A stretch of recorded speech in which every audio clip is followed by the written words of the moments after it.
Hello, Miss Thompson. My name is Alberto and I'm your nurse today. How are you feeling? Very good. Before you go home, I want to review your discharge instructions, medications, follow-up care, and how to stay safe after your heart procedure. I'll also give you your flu vaccine before discharge. Please stop me anytime if you have any questions. To make sure I am teaching clearly, I may ask you to repeat some things back to me in your own words. Do you have any questions before I begin? So you came to the hospital because you had chest pressure, dizziness, and nausea. The stage showed that you were having a heart attack, also called a myocardial infarction. This means that the blood flow to part of your heart was blocked. You had a procedure called an angiogram, and a small device called a stent was placed in one of your heart arteries. Even though the stent helped open the artery, it is very important to take your medications exactly as prescribed and make some lifestyle changes to help prevent another heart problem. The most important thing after getting a cardiac stent is preventing the stent from becoming blood again. That is why your blood thinning medications are extremely important. Do not stop them unless your cardiology provider tells you to. So, as far as medications, you will take aspirin 81 milligrams by mouth once a day. Aspirin helps prevent platelets from sticking together and lowers your risk of another heart attack or a clot forming in the stent. A common risk with aspirin is bleeding. Call your provider if you notice unusual bruising, bleeding gums, blood or arterial stools, or vomiting that looks like coffee grounds. You will also take Plavix 75 milligrams by mouth once a day. Plavix also helps prevent blood clots and is especially important after stent placement. This medication works with aspirin to help protect your stent. Missing doses can increase your risk of a serious clot. Just like aspirin, Plavix can increase the risk of bleeding, so you should also tell any healthcare provider or dentist that you are taking Plavix before any procedure because of this risk. Also, you were prescribed nitroglycerin 0.4 milligrams sublingual every 5 minutes, up to 3 doses, for chest pain. If you have chest pain, sit down and rest because this medication can lower your blood pressure. Place one tablet under your tongue and let it dissolve. Do not chew or swallow it. If the chest pain does not go away after the first dose, or for some reason it feels severe, call 911 right away. You may take one tablet every 5 minutes for up to 3 tablets total while waiting for emergency help. This medication needs to be kept in the original container so it gets protected from light, because light, especially UV light like sunlight, can make the medication less effective and will not help you out to decrease or stop the chest pain. Also, something to be aware of is that nitroglycerin causes a headache, but it should go away shortly after. This is normal, and you can take over-the-counter meds like acetaminophen to treat it. If the headache is severe, doesn't go away, you feel very dizzy, your vision becomes blurry, or your heart is beating much faster than usual, you should contact your primary health provider or go to the emergency department right away. You will continue taking lisinopril 40 milligrams daily. This helps lower your blood pressure and decrease strain on your heart. You're going to keep taking this medication, just take it as prescribed. Rise slowly, report any dizziness, swelling of the face or lips, or persistent cough, and monitor your blood pressure daily. You will also continue taking atorvastatin 40 milligrams daily. This helps lower cholesterol and reduce future heart risk. You will continue taking it as usual and report unexplained muscle pain or weakness. One of your discharge instructions is to keep a daily blood pressure log. You should measure your blood pressure around the same time each day if possible. Before checking your blood pressure, sit quietly for a few minutes. Record the date, time, and the blood pressure reading in your log. Bring this record with you to your cardiology appointment. You have a follow-up appointment scheduled with your cardiology provider in 3 days. This appointment is very important so your provider can check how you are recovering and review your medications. Please make sure you attend this appointment and bring your blood pressure log and medication list. Because follow-up is soon, I will want to make sure you know the appointment date, time, location, and that you have transportation arranged. All the information regarding your follow-up appointment can be found in your discharge paperwork. You're also instructed to follow a heart-healthy diet. This means eating more fruits and vegetables, choosing whole grains, choosing lean proteins like chicken, fish, and beans, limiting fried foods, limiting foods high in salt, sugar, and saturated fats, avoiding high-processed foods. Preparing foods by baking, grilling, or steaming instead of frying can also help support heart health. I understand cost and convenience can make healthy eating harder. Some lower-cost healthy choices can include canned vegetables with low sodium, frozen vegetables, oatmeal, brown rice, beans, tuna packed in water, baked chicken, and avoiding high-salt packaged snacks when possible. Now let's talk about smoking. I understand you have a history of smoking.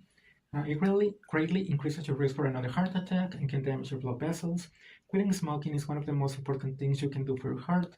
If you're interested, your provider can help with smoking cessation resources such as counseling, quit lines, nicotine replacement, or medications.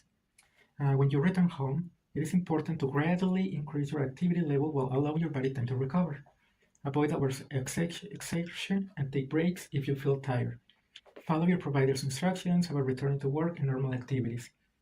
Your provider has ordered a flu vaccine before discharge because preventing flu can help protect your overall health and reduce stress on your heart. The flu shot can cause mild soreness at the injection site and sometimes mild fatigue or low-grade fever. Before you go home, is there anything else about your culture, beliefs, food preferences, family routines, or daily responsibilities you would like us to consider in your care plan? Do you have any concerns about affording your medication? Do you have transportation to your follow-up appointment? Do you have a blood pressure machine at home? Who will help support you at home? Okay, Ms. Thompson, did you understand everything? Do you know how to take your medications, when to take it, and when to call 911 or your provider? Okay. Do you have any questions about anything, your diet, medications, or anything?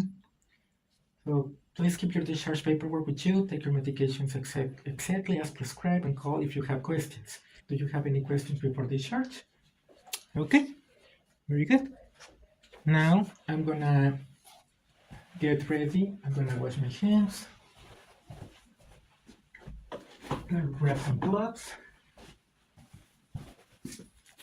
Alright, so I have gloves over here. I'm gonna go ahead and give you the flu shot, okay? Can you verify name and date of birth? Alright, do you have any allergies?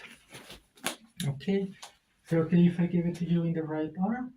It's gonna be on your deltoid muscle, which is the muscle right under your shoulder. Okay, so I'm gonna measure from the cramming process 2 to 3 fingers, and it's gonna be right here in the middle. And I'm gonna get ready. I got my syringe, 3 ml syringe. I have 2 needles. I have a 18 gauge, 1.5 for drawing up the medication.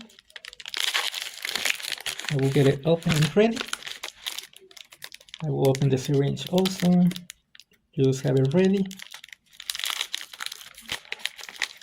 Make sure I have the right side.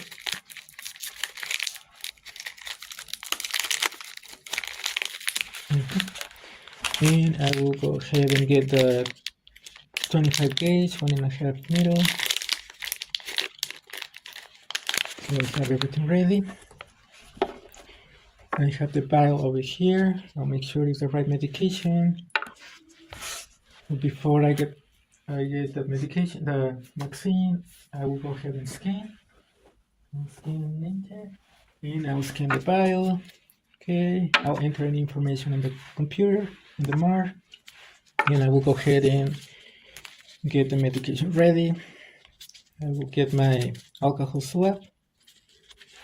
I will wipe the side of medication from the middle and away around for about 30 seconds. I will get another alcohol swab and wipe the vial, top of the vial for about 30 seconds.